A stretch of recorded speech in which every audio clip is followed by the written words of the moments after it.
Hey everyone, welcome back and let's write some more neat code today. So today let's solve hand of straights. So we're given a hand of cards, which is given to us as an array of integers. So each card has a particular integer associated with it. We want to rearrange the cards into groups so that each group size is a particular value that we're given as an input parameter. For example, one value we could be given is group size of 3. So every group needs to be of group size 3, but not only that, every single group needs to have consecutive cards in it. Basically, a group could be, let's say, 1, 2, 3, because all values are consecutive. It could also be 2, 3, 4, right? But something like 2, 3, 5 would not work, right? Because there's a hole in here. These are not consecutive. We're missing a 4, right? So one thing to recognize with this problem is how could we possibly break it down into groups, right? Like just looking at this, we have so many different options. Brute forcing it is going to be really complex, and there's not really any way to eliminate repeated work doing something like that. So we need to find some kind of pattern. So one thing to notice would be if we wanted all groups that 2 could possibly be a part of, we know that one group could be something like 2, 3, 4, right? Because our group size is 3, and this would be if 2 was in the first position. Now it's also possible that 2 could be in the second position, right? So maybe we could have a group like 1, 2, 3. So 2 could be in a group where it's the middle value or it's the first value. But notice how we are always going to have some value in our input array that's the minimum value, right? 1 is the minimum value in this case, right? So in this case, we could have a group of 1, 2, 3, right? 1 could be the first value. Now, are there any other groups that 1 could be a part of? This is the only group that 1 could be a part of. This is what the group would look like. We can't possibly have a group like 1 or 0, 1, 2 because there's no value that's less than 1. We don't have a 0, right? So in a sense, we can be greedy. We're always going to look at whatever the minimum value available to us is, and we're going to start with a group like that, right? So we're going to basically make a group like this first. And we also notice that, yes, we could have multiple copies of the same card. So for example, we could have 2 cards with a value of 2. So one convenience thing that we're going to probably do is count the number of each card that we have, right? So basically the best way to do that is going to be with a hash map, right? So for each card, for example, 2, we would count, 2 has 2 copies in this input array. So that's what we're going to basically do. We're going to use a hash map to count the number of cards for each value. So like I said, we're going to be taking our input array and then converting it into a hash map, right? So 1 occurs 1 time, 2 occurs 2 times, 3 occurs 2 times. And I think you probably already know how to create a hash map like this. And so given we have a group size of 3, what we're going to be doing, as I mentioned, is we're always going to be looking at the minimum value available to us, right? So for example, in this case, that's going to be a 1, right? We're going to see, can we make a group size of 3 starting at 1? Because we know 1 could only possibly belong to one group, and this is what the group would look like. So either we can create this group, in which case then we're going to continue our algorithm, then we're going to refine the next minimum value. Or if we cannot create this group, that means we can't possibly put 1 into a group. So we're going to have to return false. So that's basically what I'm going to be going over. Oh, and by the way, another quick thing that we could determine is we basically need to guarantee that the size of our input array is divisible by 3, right? Because we need to break this up into group sizes of 3. So it would have to be divisible by 3. In this case, we have 9 elements, 9 divided by 3. That, there's no remainder with that. So, it's possible at least. So we're going to start at 1, right? And then we're going to check, okay, the next value that comes after 1 is a 2. So basically, we're going to decrement the count of 1, right? We've already used our 1 now. And we're going to see, are there any 2s available to us? We can do that in O of 1 time because, yes, we have a hash map, right? We can basically check that instantly. So we do have some 2s available to us, right? So we're going to decrement the count of 2, set it to 1, and so far we have a 2. So now we're going to look for that last value of this group, right? Group size 3. So what's the next value going to be? We're looking for a 3. Do we have any available to us? Let's check in our hash map. Yep, we have some 3s. Decrement this count to 1. So we were able to create at least one group. So we created one group. Now let's see if we can create another. And once again, we are going to be looking at what the minimum value happens to be available to us. Now the minimum is no longer 1, right? Because we took the count and decremented it all the way to 0. So we don't have any 1s available to us, but we do have a 2 as the minimum value available to us. But my question is, how can we find these minimum values? Well, of course, we could just scan through this hash map, right, and find the minimum, and we could do that in O of n time. But can we do even better than n time? Well, we know a data structure that can efficiently find minimums is a min heap, right? So basically what we can do is add all these key values from our hash map into a min heap, right? So let's say our min heap initially looks something like this, right? So 1, 2, 3, 4, 6, 7, and 8, right? So clearly we have our minimum at the top. But we know as we decremented the count of 1 down to 0, we basically popped this from our min heap, right? So basically what we're going to be doing is, yes, we're going to be popping the minimum value from our min heap if the count is decremented down to 0.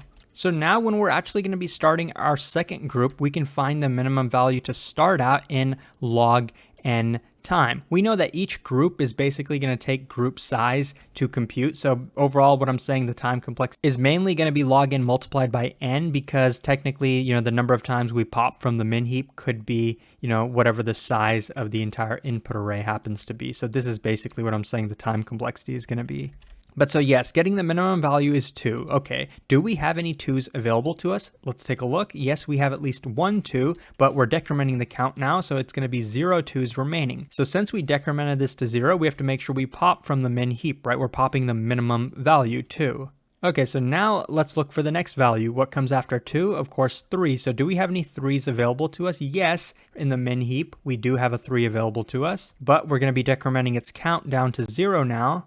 So once again, since 3 has no more values left, what's the minimum value in our min heap? Of course it was 3 because we just popped the 2. So now we once again have to pop from the min heap the minimum value, which is 3. And last but not least, we are going to get the next value that comes after 3. Do we have any 4s available? Yes, we do. So we're just going to repeat the exact same process because we see we're decrementing the count of 4 down to 0. So once again, we can pop from our min heap. We're popping the minimum value from our min heap of 4. So we once again created a group size of 3. So now let's see if we can create one more group size of 3. So let's get the minimum value, and we know we can get that from our min heap. Now it's going to be a 6. So we're going to start this group at 6. Are there any 6s available to us? Yes, there are, but we have to decrement its count down to 0. So basically we're repeating the same process. Let's pop that 6 from our min heap. 6 is the minimum value. So now let's check, is there a 7 available to us? There is a 7. We're decrementing its count to 0. Once again, we're going to pop 7 from the min heap. The third value we need to complete this group is going to be 8, and we do have an 8 available to us, and we decrement its count down to 0. So now we're popping the last value from our min heap. We're popping the minimum value, and it's the last value. We completed this group. So now if we try to create a fourth group, we're going to need to get the minimum value from our min heap, but we see that there is no value in the min heap. So basically that's how you know we have no more groups left to create. We basically took every value that was given to us. Now, let me just quickly go over a case where we would return false, because, in this example, we would return true because clearly we could break it down. But let's say this 8 happened to be a 9, and, then the value in our min heap was also a 9. We are looking for an 8 to complete this group, but what we're going to find in our hash map is there is no 8 value. So in that case, we can't complete this group, so we would return false. There's another case that we would return false, and let me show you that. So let's say I slightly modified the input array. So I change 1, 2 into a 1. So for 2, we only have 1 occurrence of it. For 1, we, in this case, have 2 occurrences of it. So we're going to start with the first group. We're going to get the minimum value. It's a 1. So we're going to start at 1. We're going to take the count of 1 and decrement it down to 1. We're going to take the count of 2 because that's the next value we're going to insert in this group, and decrement it down to 0. Now notice how so basically what I'm saying, now we have to pop 2 from our min heap because it's no longer available. But notice how in the first example, every time we popped from the min heap, we were popping the minimum value. In this case, we're popping 2. 2 is not the minimum value in our min heap. And, it's usually in min heaps, you can't just pop an arbitrary value. You can't just search for a value in log n time and then just pop any particular value. You can only pop the minimum value. So how can we get around this? How can I pop a 2 efficiently in log n time? Well, one workaround would be, instead of using a min heap, you could use a tree map. So in that case, you could search for the minimum value or any particular value in log n time and then remove it with a tree map. But that's actually not necessary in this problem. Let me show you why. Basically, the idea is if we're trying to pop a value from our min heap that's not the minimum value, we've already lost. We already cannot break this up into group sizes.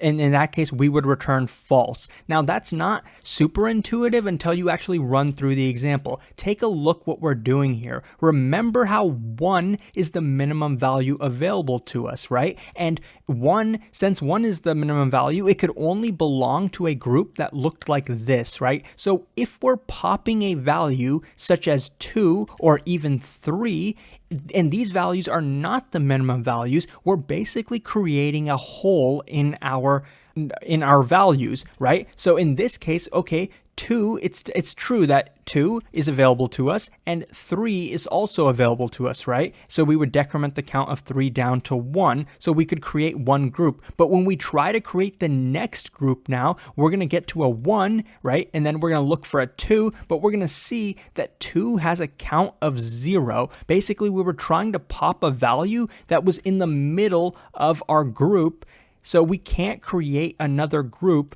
because we're missing that 2 value. So if we ever try to pop a value from our min heap that's not the minimum value, that means we have to return false because we have a value less than it that's available to us, like 1, but we don't have that 2 value. So we'll never be able to complete a group with this 1 value again. So, we just have to return false then. So I think that's how we would solve the problem with a min heap. Like I said, it's not actually necessary. You could use a tree map if you wanted, and you could actually not use an extra data structure at all. You could just use, I think, a sorted input array, but I'm going to be doing it with a min heap because I like the way the code works out in that case. So as I mentioned, the first thing we do want to check is that the length of hand itself is actually divisible by the group size. If it's not, then of course we won't be able to break this down, so we'll have to return false.